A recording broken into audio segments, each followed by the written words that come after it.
सिंधुदुर्ग के राजकोट किले में स्थापित छत्रपति शिवाजी महाराज की मूर्ति ढहने के मामले में पुलिस इस मूर्ति के मूर्तिकार जयदीप आपटे को ढूंढने में लगी हुई थी। आखिरकार जयदीप आपटे को कल शाम कल्याण से गिरफ्तार किया गया।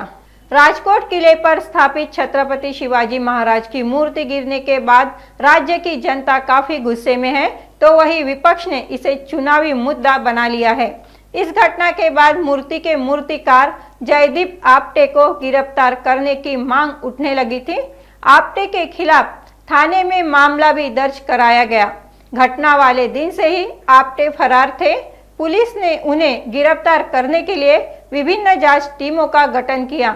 इस दौरान कल्याण बाजार इलाके में स्थित आपटे के घर पर कई संगठनों द्वारा विरोध प्रदर्शन भी किया गया। जयदीप आपटे को तुरंत गिरफ्तार करने के लिए पुलिस टीमें छापेमारी कर रही थी। बाजार पुलिस को आज सूचना मिली कि आपटे अपने परिवार से मिलने के लिए कल्याण के बाजार स्थित अपने घर आ रहे हैं। इसी बीच पुलिस ने आपटे को गिरफ्तार कर लिया और तुरंत पुलिस उपायुक्त सचिन गुंजल के कार्यालय में पेश किया। पुलिस द्वारा आगे की जांच जारी है। या सर्व प्रकरणामध्ये सर्व विचार केल्यानंतर अटकपूर्व जामिनासाठी न जाता त्यांनी स्वतःहून सरेंडर होणं आणि पोलीस यंत्रणेला सहकार्य करणं हे आम्ही उचित समजलं आणि त्या हिशोबाने त्यांच्या कुटुंबियांशी चर्चा करून कालच निर्णय झाला होता की त्याला सरेंडर करायचं।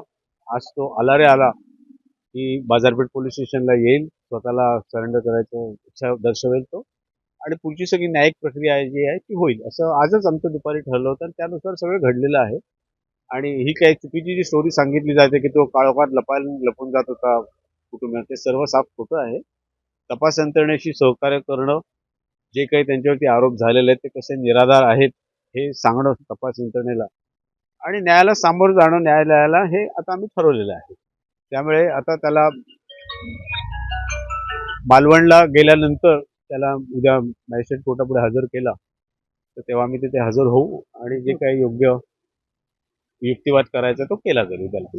नाही बरोबर, त्या अत्यंत गुप्तता पाळली होती कारण याच्यामध्ये खूप घाणेरडं गलिच्छ राजकारण झालेलं आहे। खूप याच्यावरती काही जणांनी आपल्या राजकीय पोळ्या भाजून घेतलेल्या आहेत। त्यामुळे आणखी त्याला कुठले फाटे फुटू नयेत आणि सर्व शांततेने व्हावं हाच त्याचा मागचा हेतू होता। कुठली लपाछपी काही करायची नव्हती। त्यामुळे सर्व विचारांती कुटुंबियांशी निर्णय घेऊन त्यांना सरेंडर करणं हा आमच्यापुढे एकच उपाय होता आणि तो आज त्या हिशोबाने आम्ही तो प्रकार केलेला।